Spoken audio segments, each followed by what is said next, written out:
tanah air, rela berkorban dan berani merupakan nilai-nilai kepahlawanan yang harus dimiliki masyarakat. Keinginan melaksanakan nilai kepahlawanan harus dimulai dari lingkup terkecil, seperti keluarga dan lingkungan. Nilai kepahlawanan itu berupa kerelaan berkorban untuk kepentingan bangsa dan negara. Nilai-nilai tersebut masih relevan pada masa kini untuk menjaga persatuan, khususnya bagi generasi muda. Hari Pahlawan yang biasa diperingati setiap 10 November, warga Indonesia biasanya akan mengingat jasa-jasa pahlawan kemerdekaan. Namun, adakah sosok-sosok pahlawan yang bisa ditemui di masa kini? Karena pahlawan bukan hanya mereka yang membantu berjuang melawan penjajah, namun mereka yang berani dan rela berkorban, membela kebenaran, menyelamatkan lingkungan, dan memberikan manfaat di bidang lainnya. Mereka bahkan bisa kita temui di lingkungan sekitar, berjuang di bidangnya masing-masing. Kerjuli, pria asli Tanjung Pinang ini, rasanya pantas juga disebut pahlawan di bidang lingkungan hidup. Sejak tahun 2015 hingga saat ini, ia bersama timnya fokus menyelamatkan segala aspek lingkungan hidup, terutama dalam pengelolaan sampah dan penyelamatan sumber air. Oleh sebab itu, dirinya dijuluki Presiden Air. Pemirsa, saksikan Kerjuli dalam program Highway 1 jam bersama Dato' Rida Kaliamsi, menyelamatkan lingkungan dan kepahlawanan masa kini.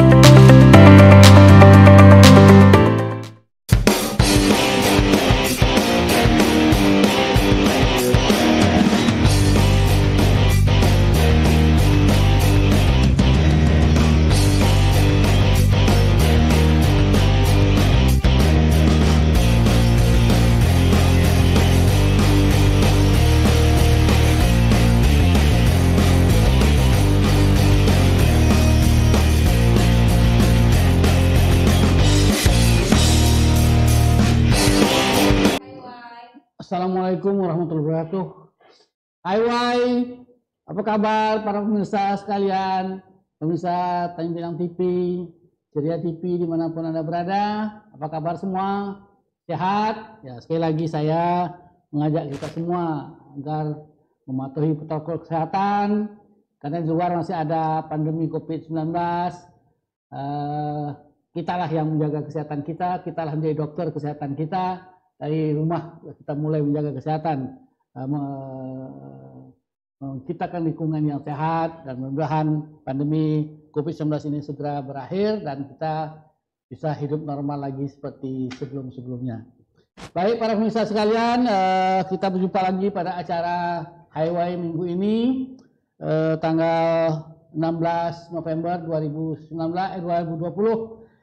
Kita masih berada dalam suasana Hari Pahlawan, karena Hari Pahlawan kita peringati setiap tanggal 10 November, dan saya sengaja mencari atau memilih isu-isu yang berkaitan dengan semangat kepahlawanan. Saya ingin mengajak kita semua berpikir bahwa semangat kepahlawanan itu tidak hanya tumbuh pada zaman perang, tidak sama harus angkat senjata, tidak harus topang-senapang, tidak harus berperang, tetapi dalam kehidupan sehari-hari pun sebetulnya sikap kepahlawanan itu diperlukan. Nah, tinggal apakah semangat itu berdasarkan pada sejarah masa lalu kita. Minggu lalu saya mengundang tamu adalah Cik Nuri Cik Sidik yang mencintai kebudayaan, yang punya sikap kepahlawanan luar biasa, tapi dia memilih kesejarahan kebudayaan masa-masa lalu sebagai bidang yang dia geluti, yang dia perjuangkan sungguh-sungguh. Nah, tapi kan kita tidak hidup di masa lalu saja, masa depan juga ada. Nah, masa depan ini adalah tamu kita pada minggu ini, yang saya juga mendapat informasi, mendapat referensi bahwa dia juga berjuang mati-matian untuk menyelamatkan masa depan. Mungkin apa yang dia lakukan ini, semangat kepahlawanan yang lakukannya ini belum banyak menyentuh kita, membuat dia, tapi dia semangatnya luar biasa. Saya dengar tak menyerah dan malah memilih jalan hidup yang luar biasa berat sebetulnya bagi dia. Bayangkanlah saudara sekalian, inilah dia tamu kita ini, saudara Kerjuli, namanya agak aneh betul, kayak Kerjuli itu tidak menunjukkan entitas. Oh tidak. Iya. Nah, Kerjuli ini yang saya tahu pernah lama bekerja sebagai pegawai dari perusahaan daerah air minum Kepulauan Riau. Saya dengar sekitar 18 tahun, dan kemudian dia memilih berhenti dan kemudian menggunakan seluruh pengalaman dia dengan air, itu menjadi basis perjuangan dia untuk mengajak orang-orang semua untuk menyelamatkan masa depan dengan memandang air sebagai kekuatan utama. Jadi yang lingkungan kita bermacam-macam, tetapi kalau tidak ada air, kita tak bisa bayangkan seperti apa lingkungan hidup kita seperti itu. Nah, ini kita dengar cerita Bung Karjuli kita ini, tokoh kita yang satu ini, bagaimana dia, mengapa dia memilih air, mengapa dia berhenti dari pegawai PDAM, dan bagaimana dimandang masa depan kita ini nanti dengan jadikan isu lingkungan hidup sebagai kekuatan, tapi basisnya adalah air. Silakan Bung Karjuli, cerita aja apa yang Anda ceritakan di situ. Ya, Terima kasih kepada datuk kami yang kami hormati, yang kami cintai, yang kami banggakan, panutan saya di bidang kebudayaan dan bidang-bidang lainnya. Jadi tadi sebagaimana yang datuk sampaikan, karena memang betul air itu merupakan sumber kehidupan. Ya. Oleh karena itulah kami menyebutnya dengan presiden tuh. Jadi presiden air. Kami menempatkan air itu pada posisi yang paling tertinggi dalam struktur kenegaraan maupun pemerintahan berbangsa dan bernegara. Jadi kami menyebutnya dengan presiden air. Apa jadinya? Malah saya yang dipanggil presiden air tuh. Padahal bukan saya memposisikan saya sebagai presiden air, tetapi saya justru memberikan posisi yang paling tinggi, paling penting, paling menentukan bagi seluruh tatanan kehidupan. Makanya kami sebut dengan presiden air. Dan julukan itu ternyata sudah sangat familiar tuh di kalangan masyarakat Kepri maupun di kalangan masyarakat kita juga di nasional, karena beberapa waktu lalu kami pernah diundang untuk sebagai salah satu jadi lokal hero nasional tuh, khususnya bergerak di bidang sumber daya air tadi itu. Betul tuh, karena memang air adalah sumber kehidupan. Dan kita semua sebagai orang Melayu yang memang identik dengan beragama Islam sudah sangat meyakini itu sejak dulu lagi.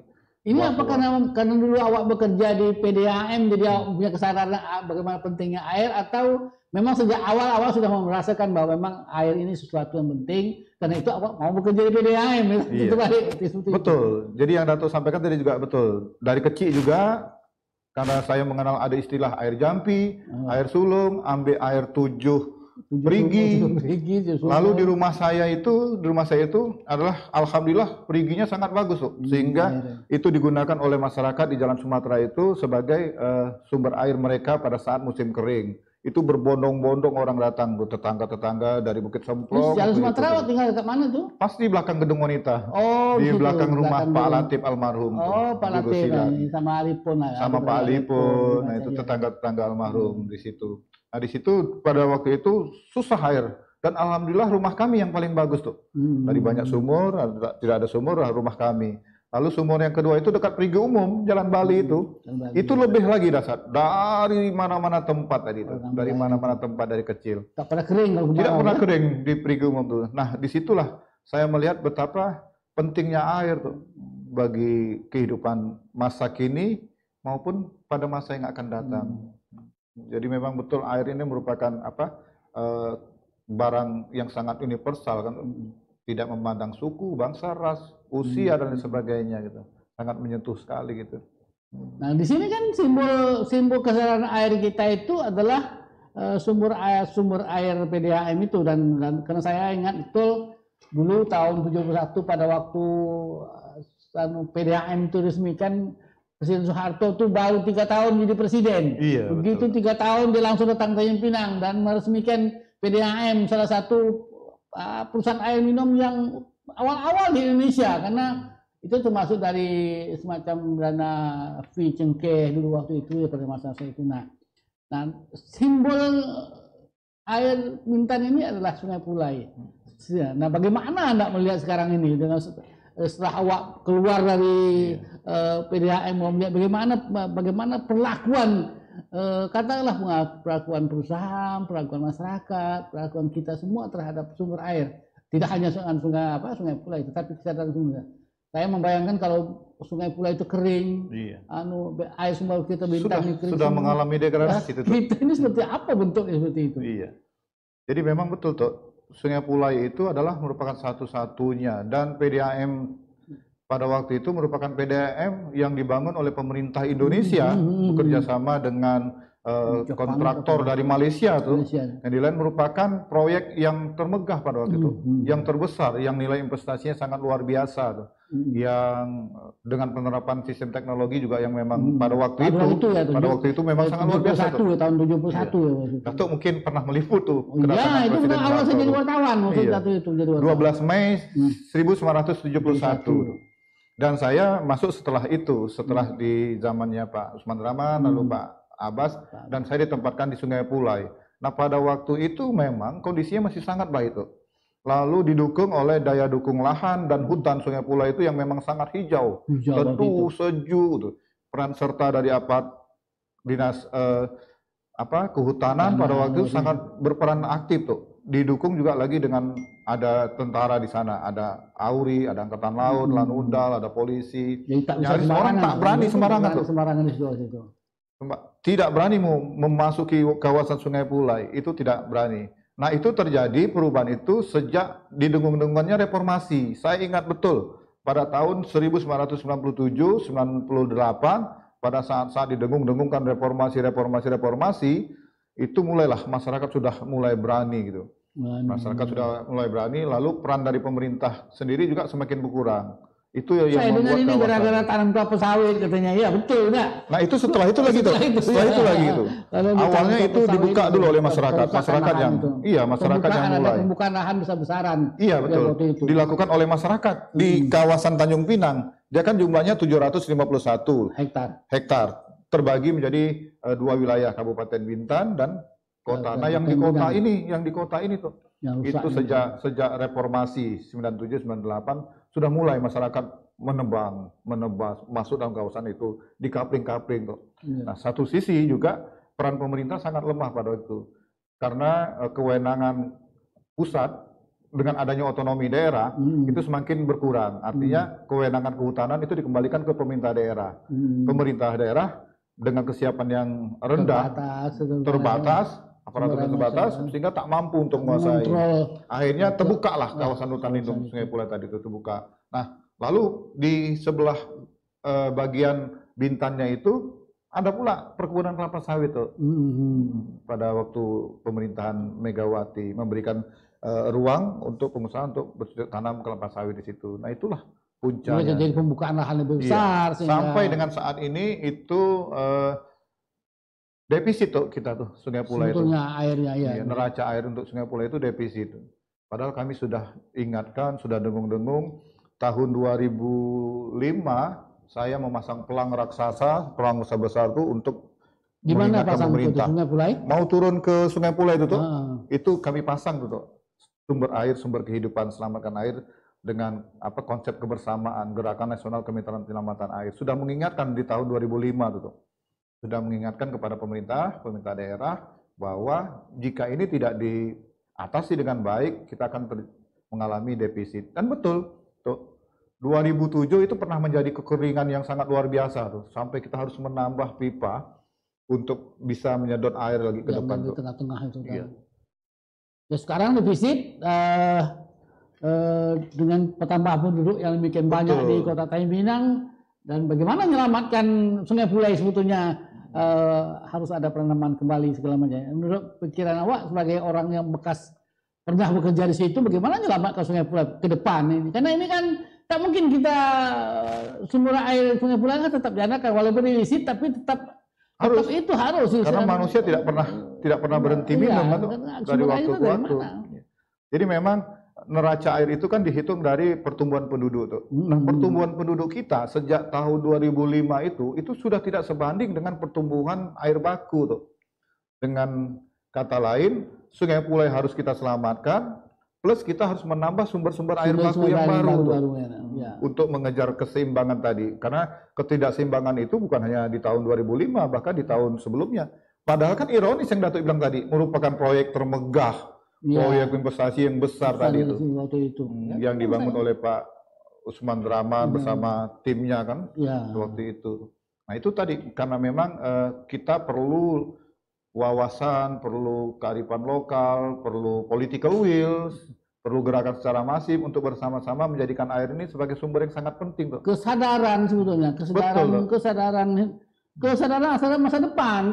Karena mungkin sekarang orang tak bisa membayangkan bahwa kalau Sungai Pula itu kering, kita ini seperti apa? Dari mana kita akan mendapat sumber air lagi? Kalau misalnya kita tidak menemukan sumber-sumber air. Saya dengar sekarang sumber air di GC atau di mana seperti itu. Nah, mungkin menurut saya dan pemahaman saya, karena saya tidak tahu persis, selain Sungai Pula itu tidak ada sumber daya besar yang bisa membackup kebutuhan bidang seperti itu. Bagaimana menurut Anda seperti itu?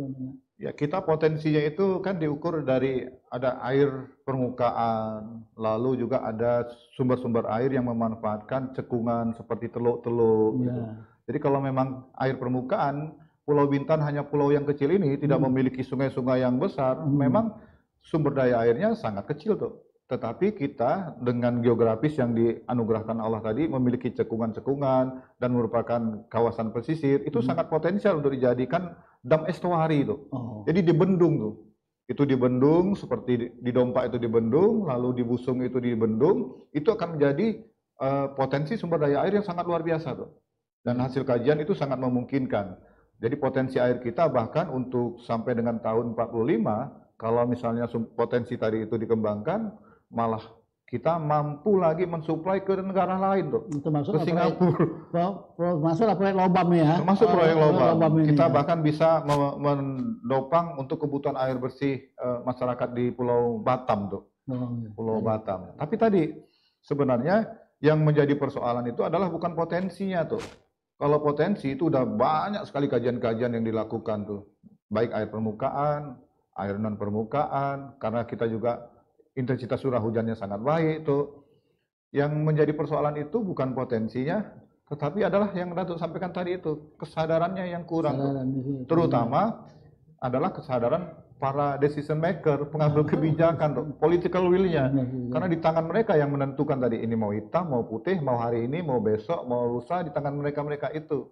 Jadi kami sering di satu sisi juga membantu upaya-upaya pemerintah, di satu sisi juga kalau memang kurang kita tidak segan-segan melakukan kritik tuh. Jadi bukan hanya krisis air, tapi kita krisis kesadaran tuh. Ya oke, kita break dulu. Para pemirsa, sesi pertama ini kita berjumpa pada sesi yang kedua. Hai. Sampai jumpa pada sesi yang kedua.